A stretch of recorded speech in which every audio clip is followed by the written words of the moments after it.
लेकिन देखें अभी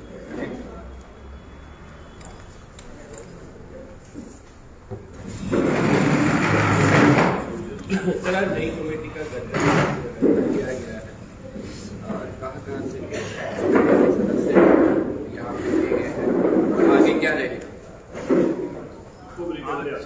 आज कांगड़ा ब्रजेश्वरी माता की आशीर्वाद से हमने कांगड़ा की नई ब्लॉक कांग्रेस कमेटी का गठन किया है। हाईकमान को मैंने लिस्ट भेजी थी और हाईकमान ने राजीव भवन से उस लिस्ट पे मोहर लगा के मेरे द्वारा चयन किए गए लोगों को मनोनीत कर दिया है। और मैं सबसे पहले यहाँ अपने मेरे साथ इस साइड ब्लॉक पुराने ब्लॉक अध्यक्ष रहे हैं हमारे केवल चौधरी जी, ये ख्यालचंद जी, ये भी हमारे कांग्रेस के ब्लॉक अध्यक्ष रह चुके हैं। राजकुमार जी, ये भी हमारे कांग्रेस के ब्लॉक अध्यक्ष पूर्व में रह चुके हैं।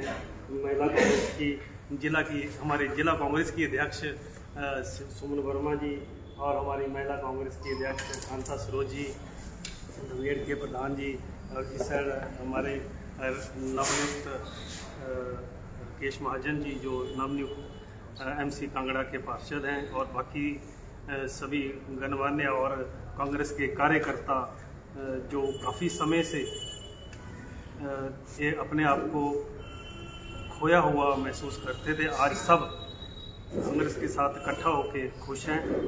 मैंने हर क्षेत्र से, हर वर्ग से बहुत कम समय में अपने पुराने छूट चुके कांग्रेस के साथियों को इकट्ठा करने की कोशिश की है, लेकिन कम समय की वजह से अभी मैं कुछ साथियों को जोड़ नहीं पाया हूं। लेकिन अगले 1-2 चरणों में इसका और विस्तार किया जाएगा कार्यकारिणी का, तो जो छूट चुके हैं कार्यकर्ता उनको भी कार्यकारिणी में स्थान दिया जाएगा, ताकि हम पूरे विधानसभा क्षेत्र में कांग्रेस का परचम लहरा पाएँ। और इसके साथ ही मैंने आज कांग्रेस की कार्यकारिणी के साथ कांग्रेस के जो अग्रणी बाकी संगठन होते हैं उसके भी कुछ अध्यक्ष ब्लॉक के मनोनीत किए हैं। जैसे कि मैंने ओबीसी के लिए निशु मुंगरा जी जो हमारे पूर्व में ब्लॉक समिति के चेयरमैन रहे हैं, उन्हें ओबीसी का ब्लॉक कांगड़ा का अध्यक्ष बनाया गया है। एससी सेल के एक राकेश रिक्की जी को अध्यक्ष बनाया गया है। किसान कांग्रेस का अध्यक्ष हमारे पूर्व में ब्लॉक अध्यक्ष केवल चौधरी जी को बनाया गया है। कांता सरोज जी को महिला कांग्रेस की अध्यक्ष बनाया गया है और राकेश सैनी बिंदु जी को सेवा दल का अध्यक्ष बनाया गया है। इसी तरह और भी अभी संगठन हैं जिनमें कार्यकर्ताओं को जोड़ा जाएगा और बूथ कमेटियां भी बनाई जाएंगी। बूथ स्तर पर हर बूथ से 5-5 लोगों को जोड़ने का कार्य जल्दी ही सारे हम सभी साथी मिलकर करेंगे। हमारे माननीय मुख्यमंत्री ठाकुर सुखविंदर सिंह सुक्खू जी का कांगड़ा से पहले से ही जब अध्यक्ष थे तब से यहाँ से लगाव रहा है। यही वजह थी कि उन्होंने यहाँ के विधायक को प्रदेश कार्यकारी अध्यक्ष का दर्जा दिलाया, लेकिन उन्होंने अपनी दगाबाज नीति या एक जगह ना टिकाव होने की आदत की वजह से कांग्रेस पार्टी को भी छोड़ा और हमारे आज के भावी मुख्यमंत्री जी का साथ भी छोड़ा, जिस वजह से कहीं ना कहीं मुख्यमंत्री जी उस वजह से कांगड़ा में उनके साथ धोखा हुआ है। तो उनकी कांगड़ा पे विशेष नज़र है और वो कांगड़ा में कांग्रेस को स्ट्रॉन्ग करने के लिए ही मेरी ड्यूटी लगाई है। मेरे को उन्होंने यहाँ पे चुनाव लड़ने के लिए नहीं, कांग्रेस पार्टी को संगठित करने के लिए यहाँ पे मेरी ड्यूटी लगाई है और मैं पूरी कोशिश कर रहा हूँ, क्योंकि यहाँ पुराने एमएलए की वजह से संगठन टूट गया था। पुराने साथियों को, जो पुराने कार्यकर्ता थे, उन्होंने अपने कार्यकाल में उन सबको दरकिनार किया। उन्होंने अपने साथ जो पेड टाइप के वर्कर हैं वही आज़ाद के समय में थे, वही लोग उन्होंने कांग्रेस में लाए, कांग्रेस की कार्यकारिणी बनाई। फिर जब वो कांग्रेस छोड़ के चले गए तो वही उनके लोग भाजपा में चले गए और आज भाजपा की कार्यकारिणी में भी वही लोग घुस गए हैं। तो भाजपा की कार्यकारिणी के जो भाजपा के मैं कार्य करता रहा हूँ पिछले काफ़ी समय से, वो कार्यकर्ताओं का दर्द समझता हूँ। तो जो भाजपा का कार्यकर्ता है वो भी आज कांग्रेस के कार्यकर्ता की तरह दुखी है, वो भी पार्टी में घुटन महसूस कर रहा है। तो जो कार्यकर्ता भाजपा के घुटन महसूस कर रहे हैं, हम उनका भी अपनी कांग्रेस पार्टी में स्वागत करेंगे। और मेरी कुछ लोगों से बात हो भी रही है और उन सबको हम अपनी पार्टी में मिला के अपने संगठन को मजबूत करेंगे। आज उन्होंने, जो हमारे विधायक थे, उन्होंने केवल कार्यकर्ताओं को नहीं ठगाया, उन्होंने कांगड़ा की जनता को भी ठगाया।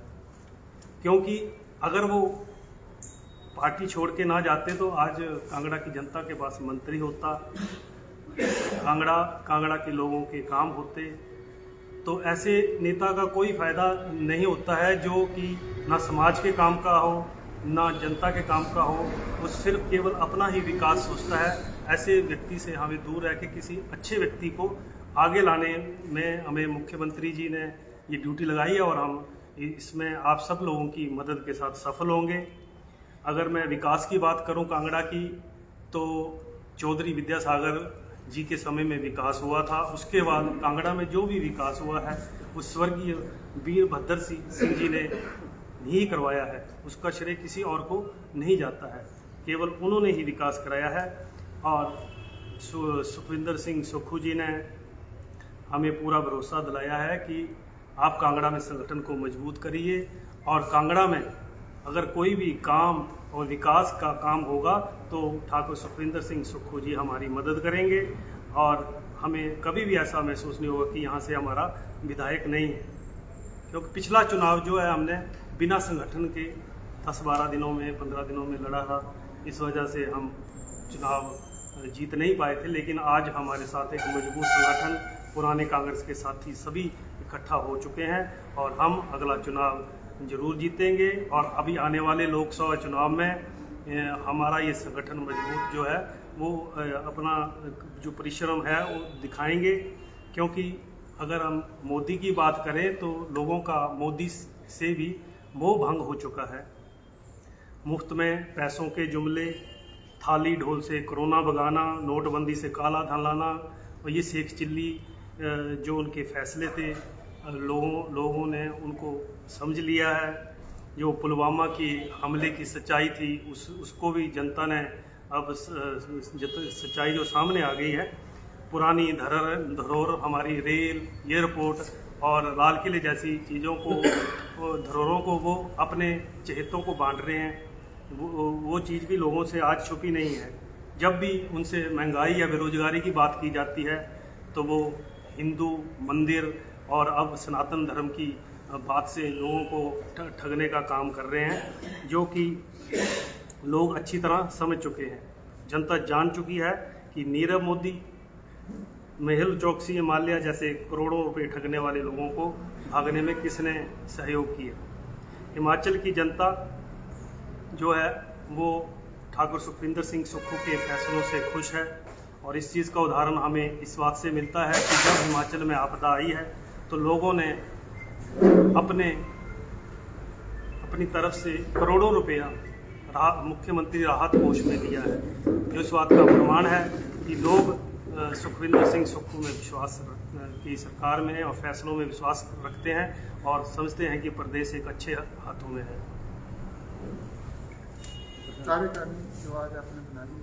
कार्यकारिणी आज हमने बनाई है, उसमें मैंने सारे वर्गों को लिया। मैं उसकी लिस्ट आपको दे दूंगा, जिसमें कि 10 हमने वाइस प्रेसिडेंट बनाए हैं, जनरल सेक्रेटरी बनाए हैं, जॉइंट सेक्रेटरी बनाए हैं, स्पेशल इन्वाइटीज़ भी बनाए हैं। और इस बार कमेटी में एक नई चीज़ हमने की है कि पॉलिटिकल एडवाइज़र हमने 4-5 लोगों को रखा है, जिसमें प्रोफेसर हैं, रिटायर्ड एडीएम हैं, रिटायर्ड ईओ हैं और ताकि उनकी सलाह के साथ हम ये कार्यकारिणी को ठीक ढंग से चला पाएँ। सर, और कई कांग्रेस नेता यहाँ पर वरिष्ठ नेता है वो नजर नहीं, ऐसा है कि आज कुछ शादियां हैं, कुछ कई 1-2 लोगों के अकस्मात मृत्यु हो गई है, वहाँ पे जाने की वजह से यहाँ कुछ लोग नहीं आ पाए हैं, लेकिन कांग्रेस तो सारी यही है।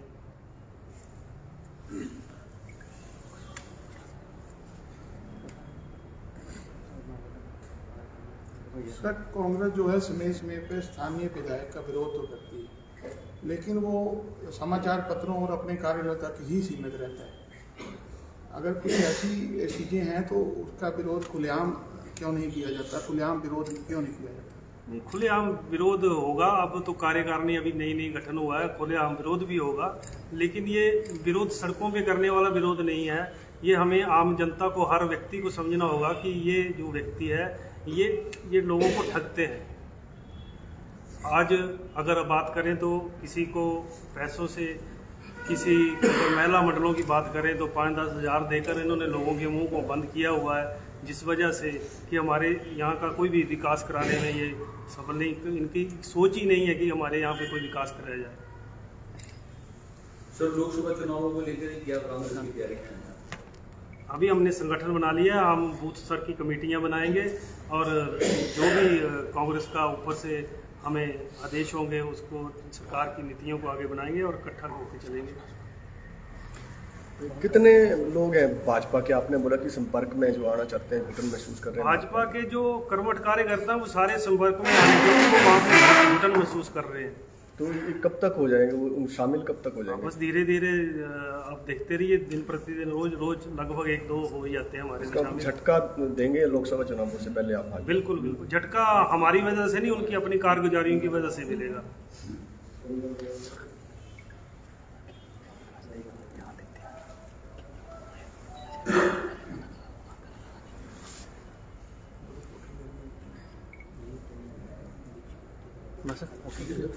ठीक है, धन्यवाद जी।